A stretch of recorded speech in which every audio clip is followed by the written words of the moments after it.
Hello, welcome to P.E.A.C.E. I'm your host, Phil-Rheinstein, and today we have a very richly varied and packed program.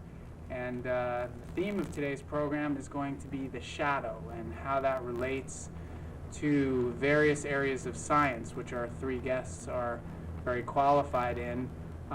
In the theme of evolution, one of the most important issues, the idea of evolution, is that evolution seeks to proceed without causing too much conflict or polarity, as opposed to revolution, which seeks to take something over and assert one point of view or another. So in the idea of peace or creative evolution, we're looking for ways to evolve, to move forward without creating unnecessary strife or difficulty.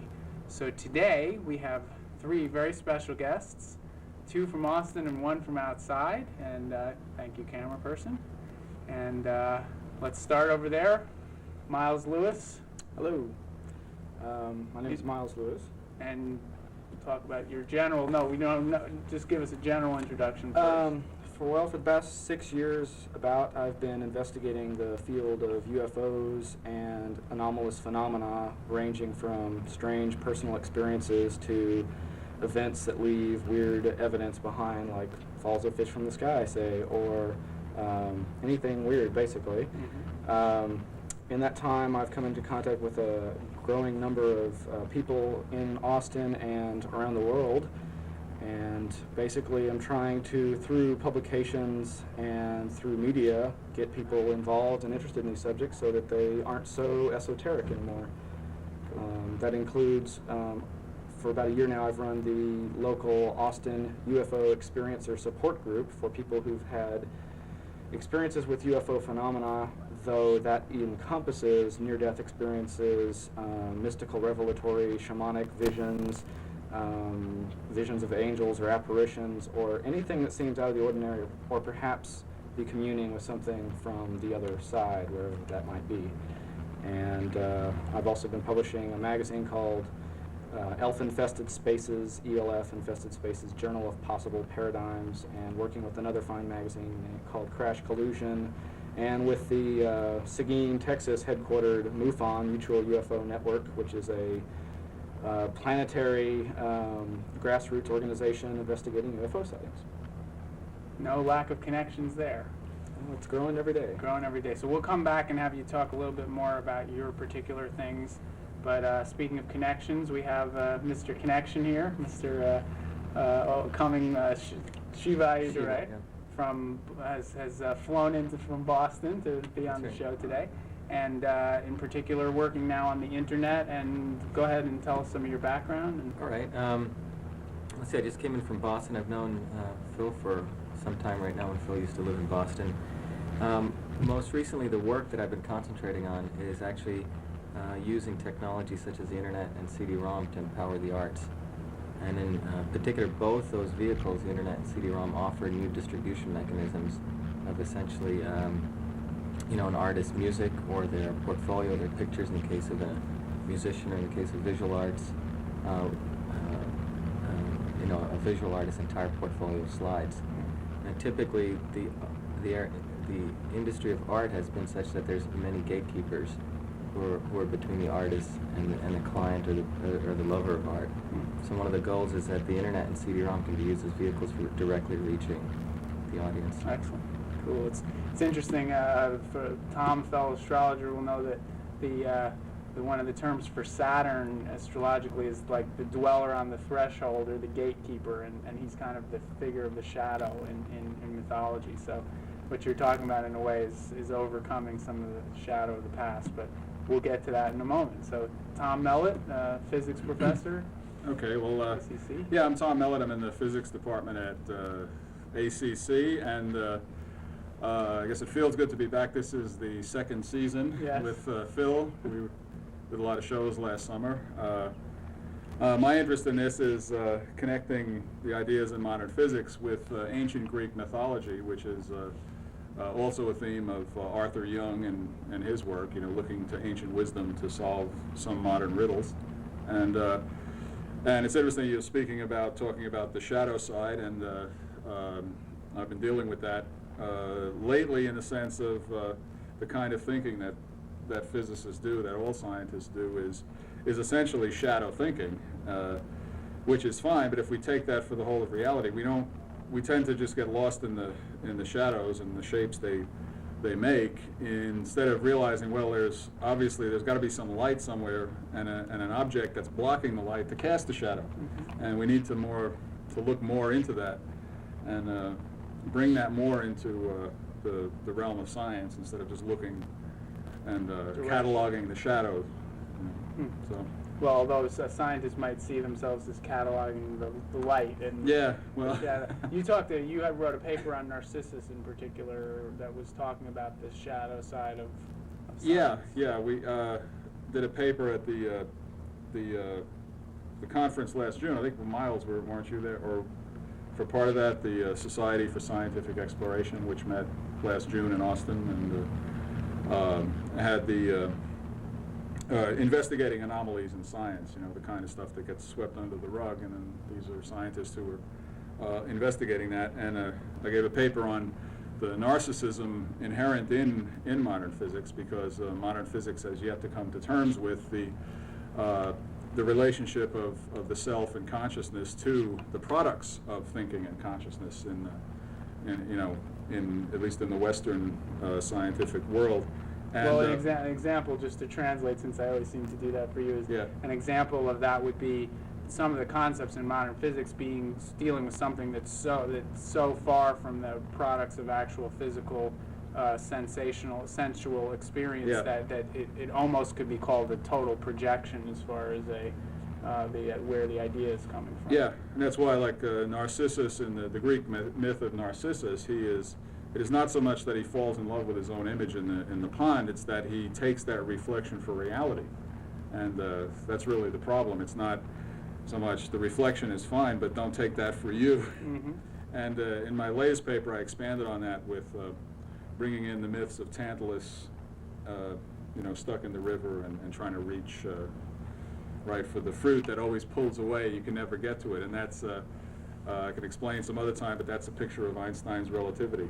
Okay, well, today in today's show, we're going to now go through and have everybody have a little chance to go through some of their ideas.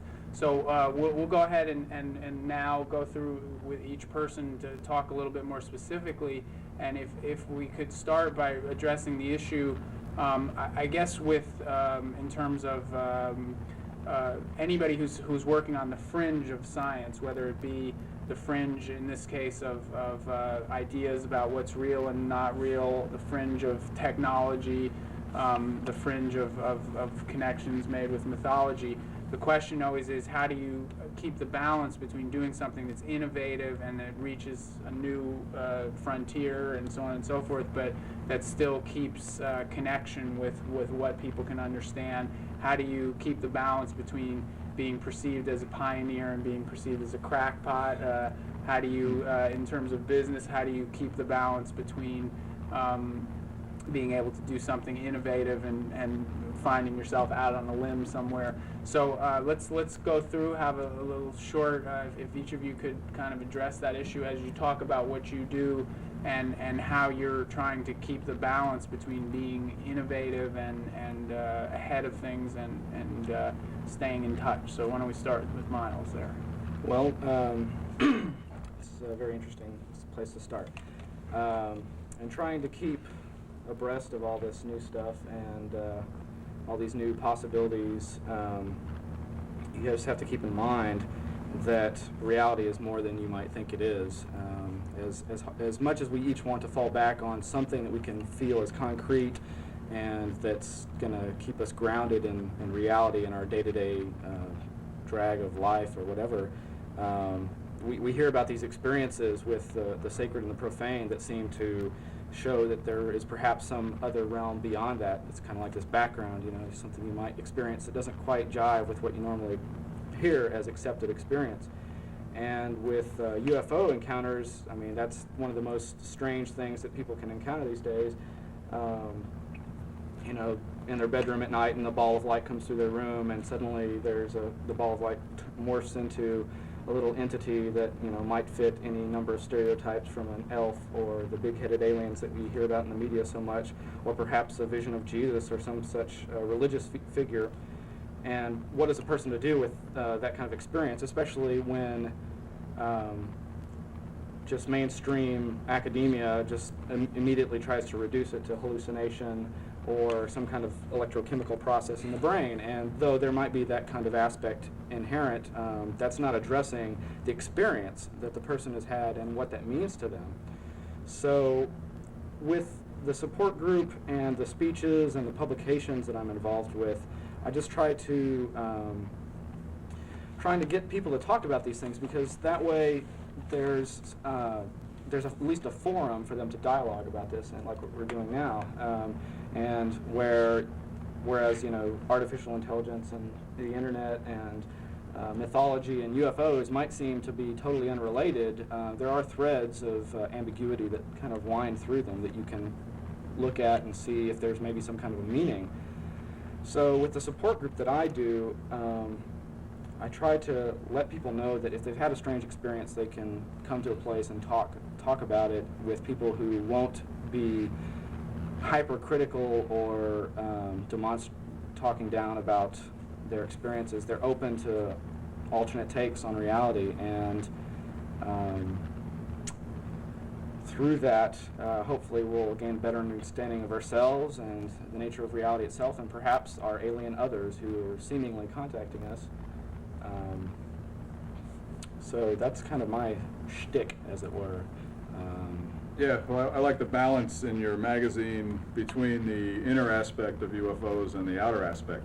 In the 50s, we hear about the craft, and there's all this focus on the physical craft, and then Whitley Strieber comes along and brings in this kind of inner psychological dimension. And the mythical. Yeah, the mythical dimension, and I've always felt that there needs to be somewhere the truth is in some balance between those two. So. Well, that's what I try to do. You can only get so far examining sighting reports of UFOs. You can go, well, what were the atmospheric conditions? What were what direction was the object moving in, calculating its speed and seeing if it lands, how heavy it was by looking at the indentation. And these are all very important things. And then with the witnesses, they often report, scars on the body and these traumatic experiences that can leave very physical manifestations on the body. But once again, what seems to be the most important part is how it affects the individual, how it affects their day-to-day life, how once they've had this experience, since most people, if they say, oh yeah, I had this really weird experience, and you describe it, and most people are going to laugh or, say, oh, what were you smoking that night, and, not even taking it seriously. But for the person, the people I meet, they question their own sanity. They go, am I going crazy?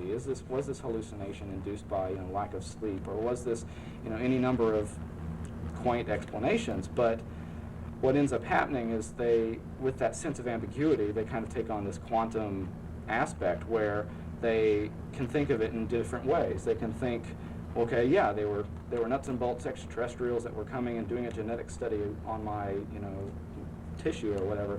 Or you could, but then the next day they might say, well, maybe it wasn't that. Maybe it was, different sides of my brain communicating with each other, or maybe it was the reptilian part of my brain communicating that it's still trying to evolve us in some direction, and it's all symbolism.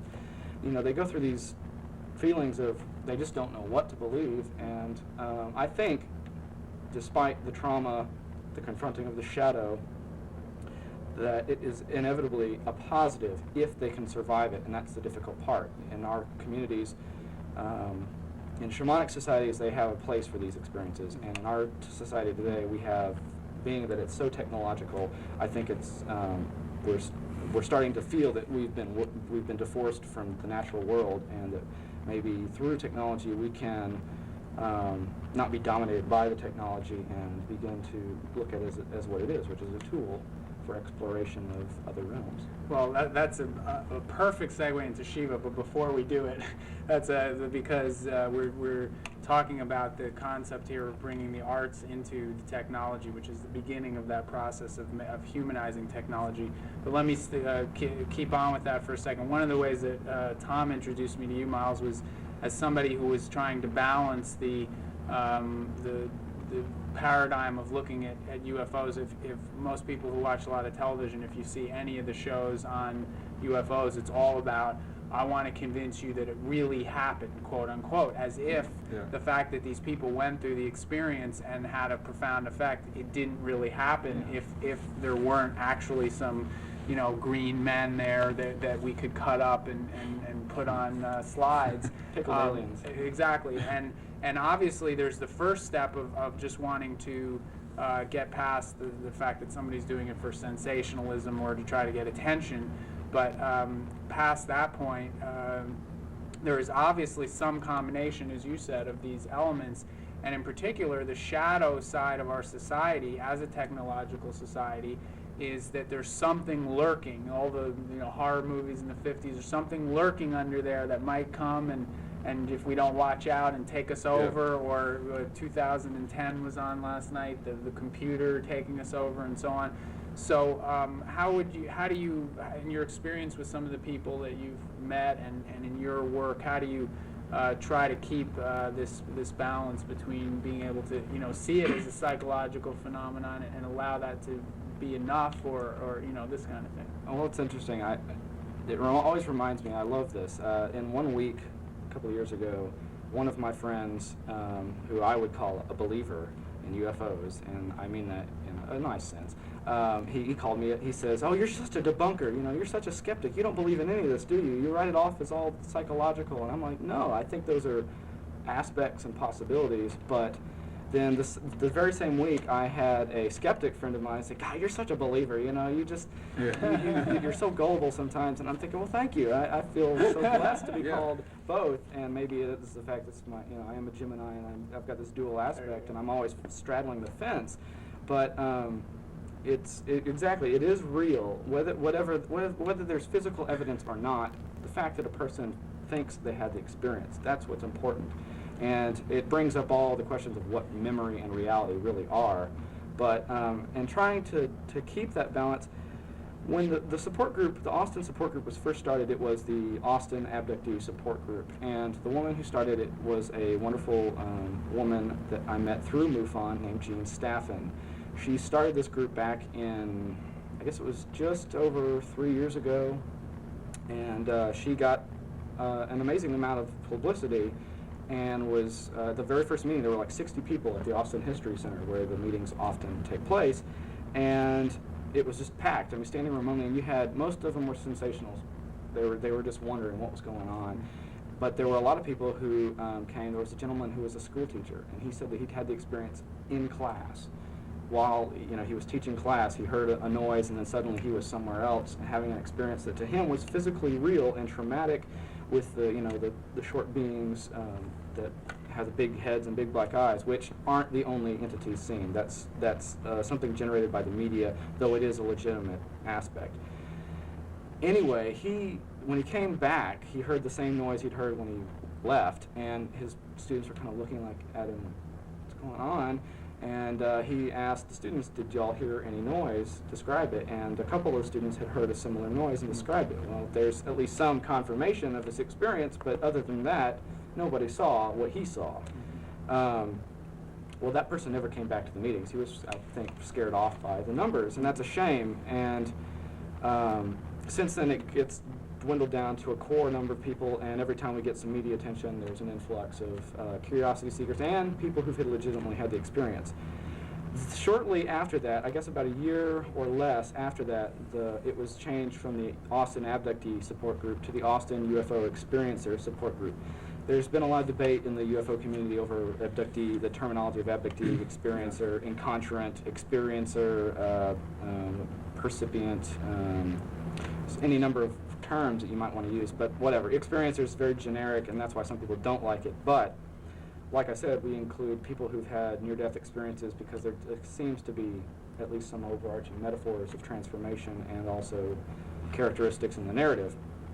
So when people come to the support group, we have people who've had abductions, but they might be very traumatic, but in the end, I've asked a few of them, and not all would say this, but some of them I've asked, if you could end this experience right now, would you? And despite the trauma, they've said no. What that implies to me is that it's just an aspect of experience that we have so little experience with that perhaps that's why it's traumatic. In our society, we have no experience of altered states of consciousness, thanks to the government and the United States of Unconsciousness. But so maybe that's why it's so traumatic when it happens. And also, I really have begun to think that a lot of the imagery that is inherent in the experiences of these people has to do with the collective feelings of medical alienation in this country and abroad. The feeling of technology being this invasive tool, and which would explain a lot of these, the them coming in with exams, the tools, probes, yeah. the needles, the taking of medical or taking of sperm and ova and skin samples and genetic material. I'm not saying, I'm not eliminating the possibility that there might really be entities that are interested in this. I mean, obviously, we as humans would have exhibited the same behavior on what we consider to be lesser intelligent species, and therefore maybe it's also inherent in us to expect that from extraterrestrials or other intelligences. But once again, what is reflection of our own expectations and what is the true nature of the phenomena is anybody's guess. Well, let's use that as a transition over to Shiva here, who's holding the spot in this conversation for the high-tech thing. One of the characteristics of our society is that we kind of compress people from this perhaps more natural experience of being in nature and interacting with each other on a more free level to our industrial society, and we put a lot of our hopes of progress and of the future into technology. Now all of a sudden technology turns around and sort of actually in the case of this blue screen, which we were talking about before, bringing something in the back door that we had been previously would have, at a certain point in our history, people would have been burned as heretics for speaking some of the things that are spoken on television or through various forms of technology. So in a strange way, technology, just like physics, has kind of brought back religion in the back door.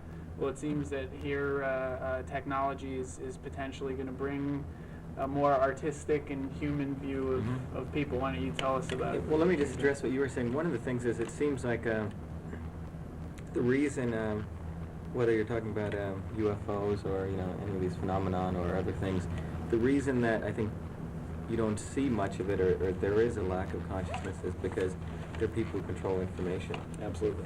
And so I guess one of the themes here is that there are certain people who are given the rights to legitimize, what is knowledge, what is truth, what is science, and all those kinds of things, or what is even art. Which artist gets to go into a particular gallery, which musician gets a record deal, which dancer gets to participate in a particular dance company, all those kinds of things. So, whose view gets heard in terms of the idea of paranormal events and these kinds of things. In fact, there was I think a professor of clinical psychology at Harvard who actually interviewed. You've probably heard of him, John Mellett. Oh yeah, John. Yeah, John So Mellett. you don't hear much from him anymore, even though he was a very credited. He was the flavor of the month for a while. Right. Yeah. So, what I think the internet really offers is there's about 38 million people on the internet today, and it's literally worldwide. It's virtually in almost every major country. It offers, first of all, people the ability to communicate information without gatekeepers.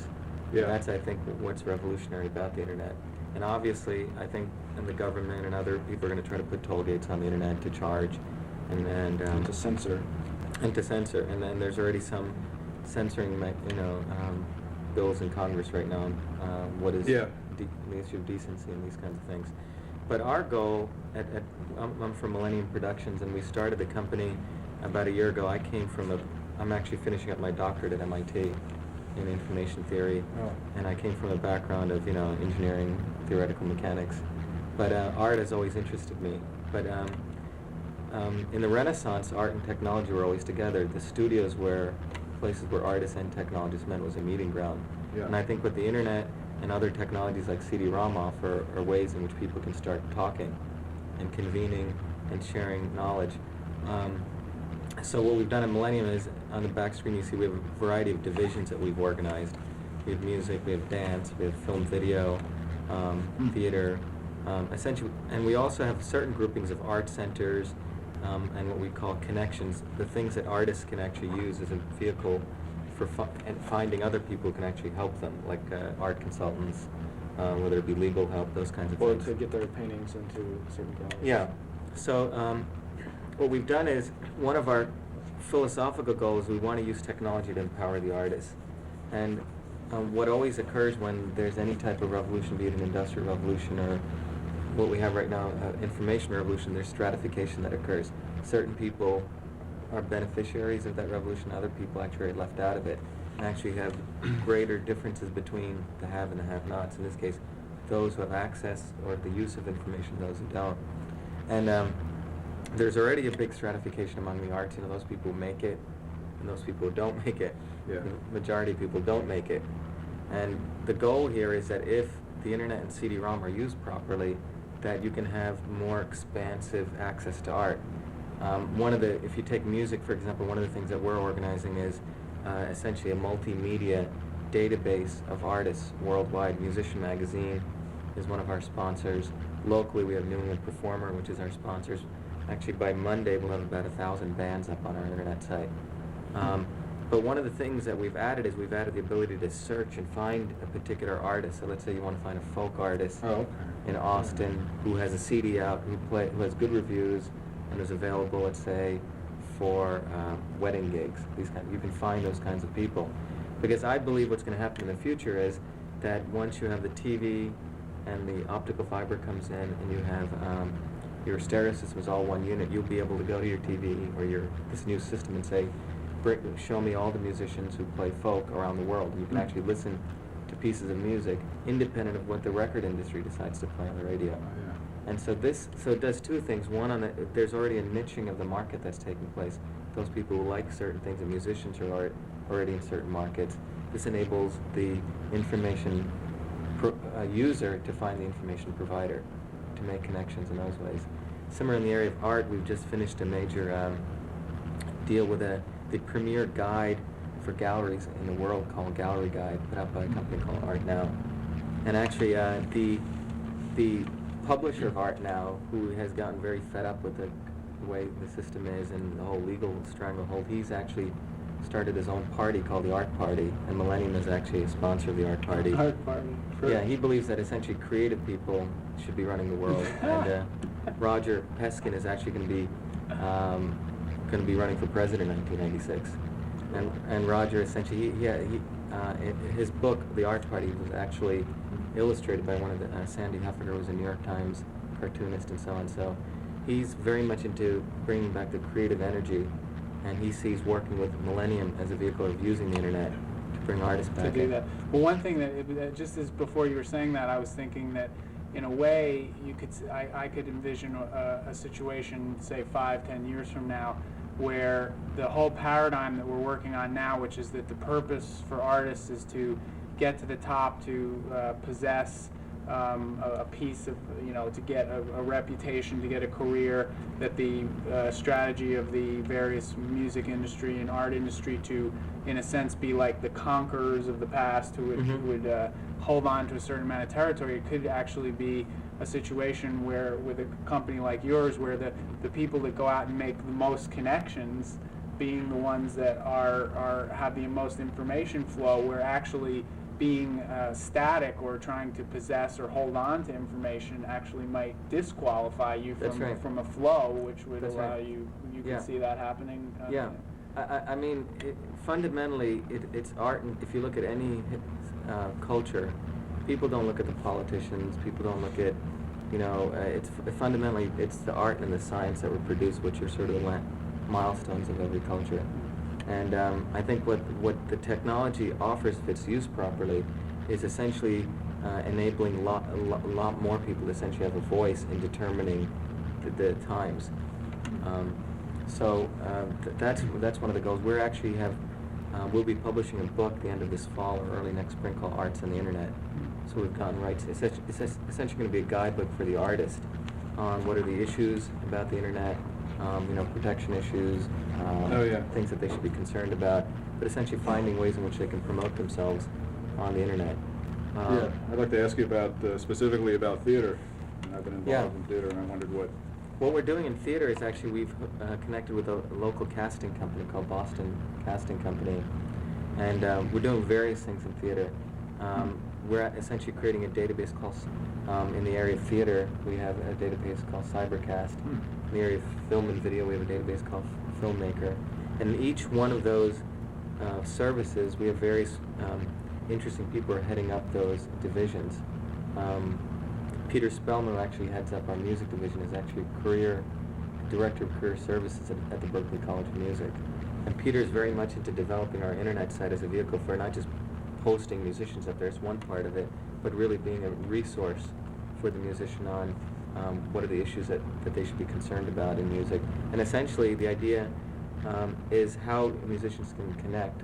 Peter had an interesting example of what kinds of connections are going to be possible with this kind of technology. One is, he gave an example. Imagine a Ghanaian guitar player in Ghana gets connected to a stockbroker in New York who wants to learn guitar. Oh, yeah. So the stockbroker in New York trades financial service information in return for guitar lessons. Oh, wow. Or another example is a musician in Austin who wants to do touring in Amsterdam. The two musicians trade information on what are the local gig sites, if they want to crash at each other's pads, those kinds of things. So what you're looking at is types of connections that I don't think we can fully imagine yet. Right.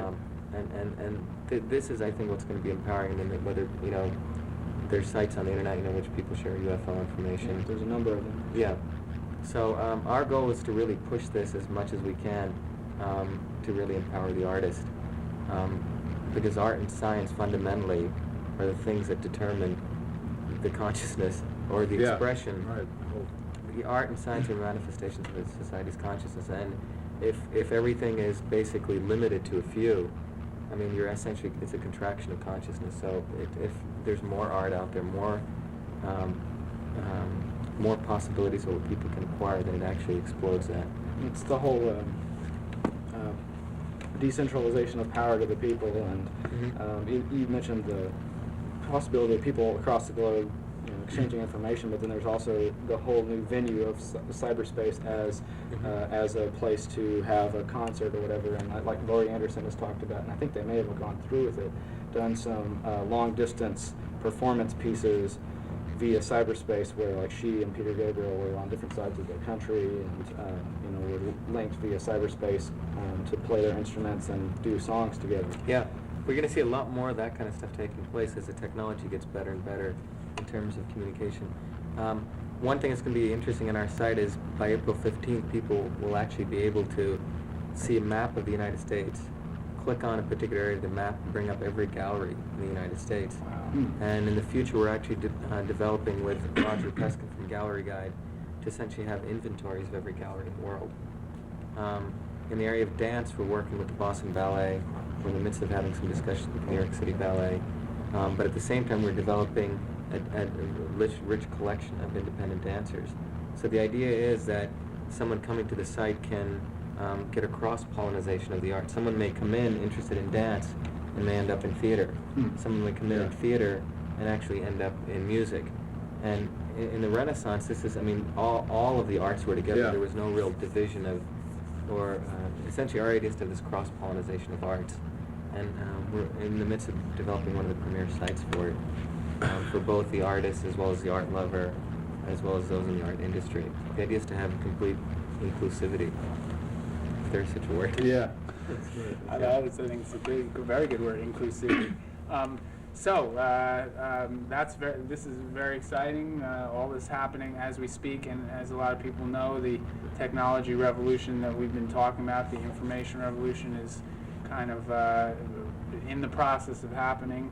And one of the most important things as we do that, as the technology gets ever more powerful, is to kind of look into what are the possible, what are we doing with this? How is this going to be used? Obviously, individuals who are out there creating positive avenues for technology is the first step, and then perhaps individuals who are looking from the outside and examining the whole process, like Tom. So why don't you talk about your view of the whole, how can we best develop technology without reaching some of the shadow sides, and maybe a little bit on Arthur Young. We have, I think, Yeah. his books behind you, so why don't you Okay. talk about that a little bit? Well, yeah, but I want to continue with what Shiva was speaking about, because as he talked, I realized I started thinking back. Well, where was this predicted? And I remember 25 years ago, because I'm of that age that I can remember back 25 years and still be an adult. We're going through the 25-year celebration of Woodstock, and Kent State will be coming up in another month. But what I remember from 25 years ago, and I was attending Rensselaer Polytech, right across from in upstate New York, near where you are in Boston at MIT, and I was studying and just devouring Marshall McLuhan, and this whole idea, as Shiva was talking, I'm saying, well, this is like my particular 25th anniversary celebration, because what you're talking about is finally this idea of the global village that McLuhan was predicting in his books back 25, 30 years ago is really coming to pass with the internet. This idea that you could, that the boundaries, the nationalistic boundaries and the boundaries of time and space, at least as far as calling up on the phone or on your modem, you can connect with somebody in Amsterdam or Ghana, and that this was something that McLuhan, in his way, who was an electrical engineer before he got into literature, and his main study in literature was James Joyce, but I just remember back then reading this, and I'm saying, well, gee, what will I know it's coming, but what will the global village be like when we get near the year 2000, when we get to the next millennium? So I mean, that's what I was thinking of, and in line with what kind of what I was talking, what Phil and I were discussing many weeks ago or in the summer, the idea of renovating the thinking in physics and in the sciences, and one of these men I see right behind me, Arthur Young, on that side. I'm no weatherman here. The idea that we need to learn how to think about the technology in a way that we can find a balance, because Miles, you say I wouldn't say you're straddling the fence as much as walking a balance, right? If you walk on top of the fence, you learn how to get a sense of balance on it, and so with my study of the work of like McLuhan and then Arthur Young and especially also Rudolph Steiner, this idea really comes that we need to look directly at the phenomena that are happening and get away from this kind of detachment. And that's an interesting point you made, Miles, about that some of the behavior described by the alien abductions as if it were we're reaping what we sow with our materialistic medicine. And I think what it's crying out for is this idea of the mythology of technology that we're in the middle of creating. And in my own way, my own background, I have a degree in classical Greek, and one of the interests I have is in tying together mythology and mythological figures with aspects of modern physics, which is something that Arthur Young does. And one of the interesting ways of looking at that is if you look at Freud got a lot of mileage out of his Oedipal complex and his Electra complex, and regardless of what you think about Freudian psychology, nonetheless there was a power in the fact that when Freud invoked these mythological characters, something transcendent happened, and he was touching upon a reality that was beyond the mundane medical kind of materialistic way that Freudian psychology became. But once he started talking about mythological figures, there was something, he was going beyond himself, and there was a power there. So I tried to apply the same ideas into modern physics. For example, Narcissus, who looks at his reflection and he takes it for reality and just sits there, and he dies. He does not listen to the cries of Echo, who is calling him, who is in love with him. And you can make a lot about the fact that here's Narcissus is the male and Echo is the female. He does not listen to that inner feminine side. Instead, he remains transfixed, and that is a perfect picture, really, of the idea that the realm of quantum physics today, with the search for the ultimate particle, the God particle, or the complete theory of everything, when it can never be reached, just as you can never reach in and grab your image, the image of yourself you see in a mirror. This got me thinking of other mythological figures, such as Prometheus, for example, being chained to the rock, to the mineral kingdom, and that's really like a picture of our kind of Newtonian type physics, as we're chained to the rock of matter. We're stuck in these physical bodies, and whatever consciousness we have now, self-consciousness, if you look back in ancient times, in ancient history and mythology, that consciousness was much more spread out in nature. Somehow we have like sucked the life out of, or the spirit out of the world out there, and sort of stuffed it in ourselves to gain this strong self-consciousness. But we are sort of unnerved by the fact that what's all this reality we feel in here, and it's scary out there because there's stuff like abductions happening. What is that?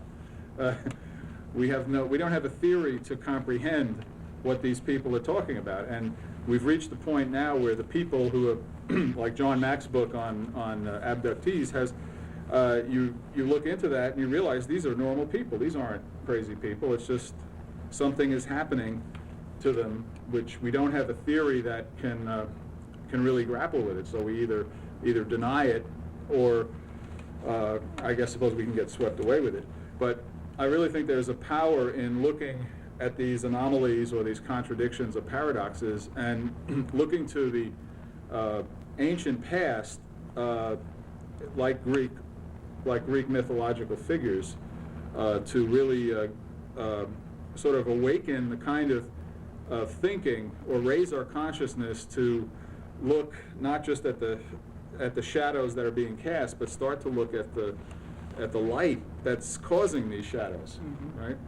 And well, I mean, let me just go back to that thing. And you talk about it as the shadow. The first thing is that most people would not even recognize it as a shadow in the first place. They think they're looking at the reality. But in a sense, you're talking about, when you brought up Einstein's relativity, the relativity theory, the ironic thing about it is most people don't realize it's not about things being relative. It's the opposite. It's about a theory that would restore our sense of supposedly knowing exactly what's going on in a given time, rather than it being than everything being relative, which is not what the theory is about at all. So in a sense, what you're talking about is a similar thing on a psychological level, as physics has become to understand that when we experiment on something, we change it. So as we begin to understand that allowed physics to go beyond a certain point. Well, similarly with any kind of exploration or any kind of human thought, when we understand our projection and how much that affects exactly what is happening, it gives us an ability to start seeing things more objectively, and that's what these myths are talking about. Yeah, and I think if you start working with them, for example, Prometheus definitely deals with this hard mineral kingdom, that 19th century idea of the hard billiard balls in physics that gave way in the 20th century.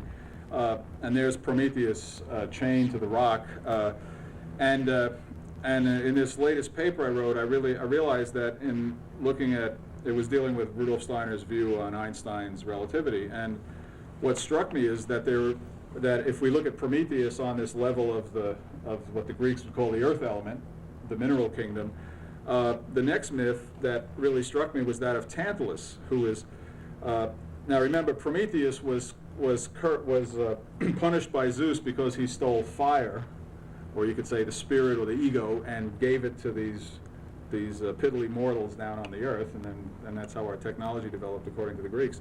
But Tantalus stole nectar and ambrosia from the gods, and he was punished by being placed in this river, a water element, where he was stuck, and whenever he got thirsty and bent down to drink, the river would recede, and whenever there were fruit branches above him, and whenever he'd reach up to grab a fruit, the branch would pull away.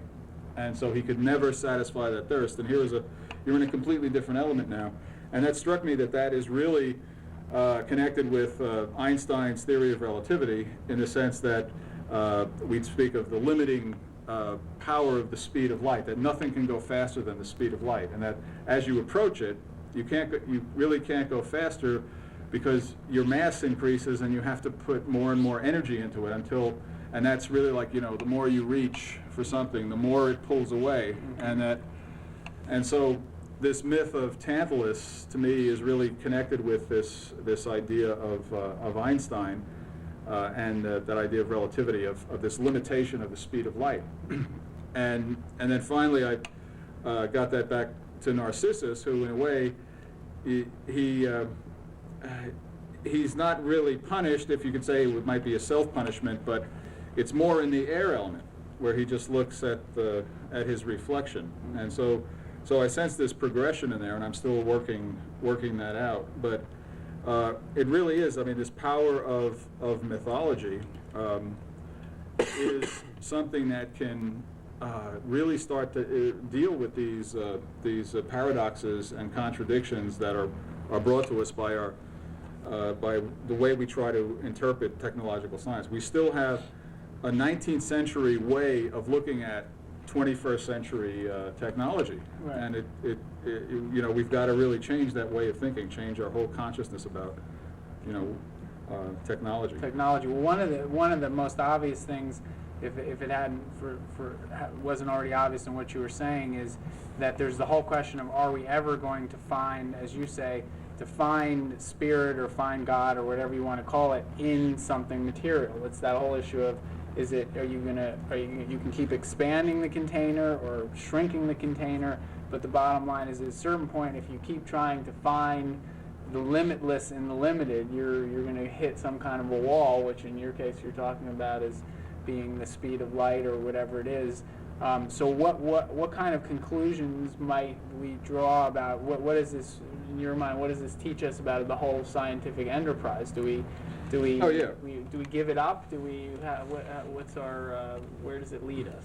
I was talking to Miles earlier about Arthur Young's favorite physicist is Sir Arthur Eddington, and Eddington came up with this image of a scientist as a fisherman who throws a net out into the sea, and he catches a bunch of fish in that. Now the really big ones get out of the net, they don't get caught. The really tiny ones slip through the net. But the fisherman, he builds his whole science on the fish he catches. And he gets so absorbed in that he either forgets about the fish that got away or just denies that there's a reality out there. And so I thought that was a very good picture. And so I said, well, what would another scientist do? It might come along. You think, well, if I make a finer and finer net, I'll catch more of the little ones, or maybe catch more and more fish. But if you keep that going, you bring it to its logical conclusion. No fish. Well, you see what the fisherman is doing, and is what science does. Is science casts his net out, and he separates something out from reality. There's that dualism immediately. Here's what I catch. I've pulled the fish out of their environment. It's the part and not the whole. Right. He breaks apart the whole, and then only takes a part of it, and there's this separation.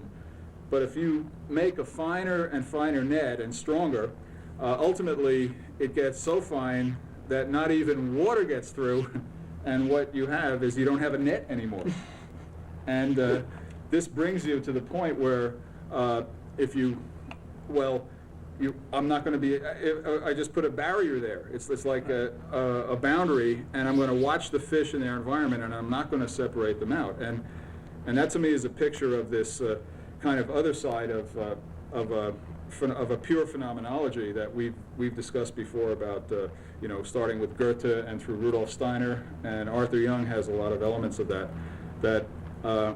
and we're being forced into it by the ideas coming out in chaos theory, that we have to look directly at the phenomena that are presented to us like an artist would. In other words, look at the color and the light if you're a painter, instead of exploiting it, which is okay, saying, well, this has this kind of wavelength, and that's good to exploit the colors. I mean, but for a real perception of what's going on, we need that artist view, of that holistic view of the pure phenomena that's right here and now, right? And I'm hoping that in the future there is this, as physics itself kind of collapses, and that's why it's so easy to allow religion and theology into physics, because it's sort of collapsed. The walls are coming down. Yeah, the walls are coming down, and I really feel that there is this merging between science and art and religion, which I think was present in ancient Greece and in other ancient cultures. We split it apart, and now it's like, oh well, gee, let's put it back together. Or let it come back together. Yeah. It almost ends up sounding like the Indian yogi is sitting there and just watching the whole thing pass. In the end, is the ultimate scientist, because that's the person that's watching, allowing the whole flow of phenomenal reality to pass with no attachment, and ends up being the fisherman without the net. It's just like just appreciating the fish, or diving in the ocean, or something like that. One other thing I had to throw in there is, it was, as you were talking, it seemed interesting that these two, in terms of what you're talking about, the net with the small fish and the big fish, is in a way UFO phenomenology deals with the fish that are so big that we don't even want to talk about them. We can't deal with them. The fish that are like from other planets or whatever. And in a way, the internet thing is about reconnecting in people who've just gotten lost in the equation in the music business or the art business or whatever, where people who are being creative are unable to be heard or whatever. One thing that I've noticed as far as the movement of technology being in the television field, obviously we're here at a public access station, and this is all about people being able to do their own thing. It seems to me that one of the clear directions it's leading to is people are going to start enjoying their own lives again, their own creativity. We kind of got to a point in the 50s and 60s, basically the last 20, 30, 40 years in this country, where we were more interested in what was happening to Michael Jackson and to whoever else was in the starlight at that current time, and sort of watching our own lives pass by and kind of with disdain in a way.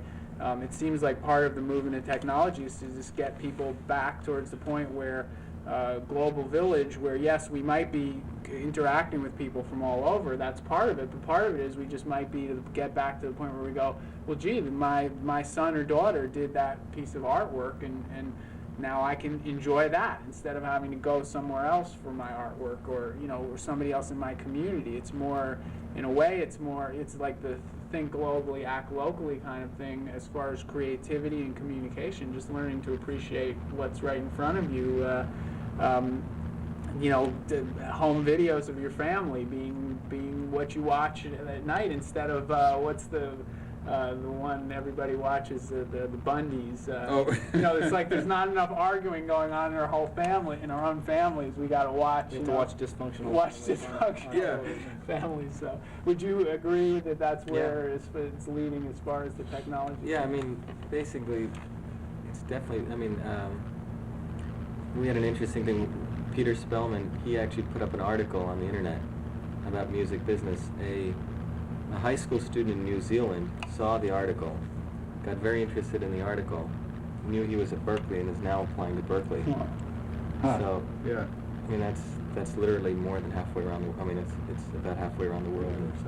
So, those are the kind of connections that's taking place. Someone in literally New Zealand now reads an article from someone who lives in Gloucester, Massachusetts, gets interested in them, and is compelled to apply to a music school in Boston. So. Well, that feeling when you're on the internet and you just dial a different address, and you know that the address you're dialing looks just like the other one you just dialed, but you know that it's like one is in Right. one part of the world. The other thing about the internet I think that's interesting is that you're on, CBS went on the internet I think about 2 months ago, and a couple of my friends at MCI said that they felt history was made then. But the idea is that what CBS can do on the internet is what anyone else can do. So it's basically a level playing field. Yeah. The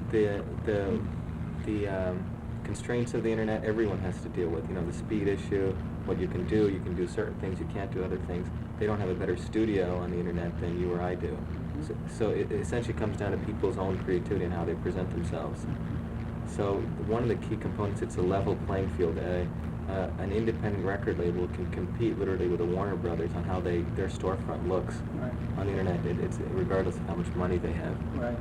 And as far as like, for instance, the music business, what I know what we're dealing with is after a while, it's like the ability to make one person's experience be so much more important than another. Like the super mega star whose every move is if they hiccup or cough, there's 5 people going, oh no, and somebody could be like dying on the street and nobody cares. Well, there's that leveling the whole issue of who's important and what doesn't matter. And with video technology, once they get to digital video, then that's it. Once we get there, once we open that pipeline, then there's not going to, then the difference between beta and high 8 and all these other things is not going to matter. And then people are going to go, wow, and the most real thing is when I just open my own eyes and look around, and I can get that for free, and so that kind of thing. So. Yeah, I mean, one of our goals is we don't want to use the internet as a vehicle where people just hang out on the internet forever.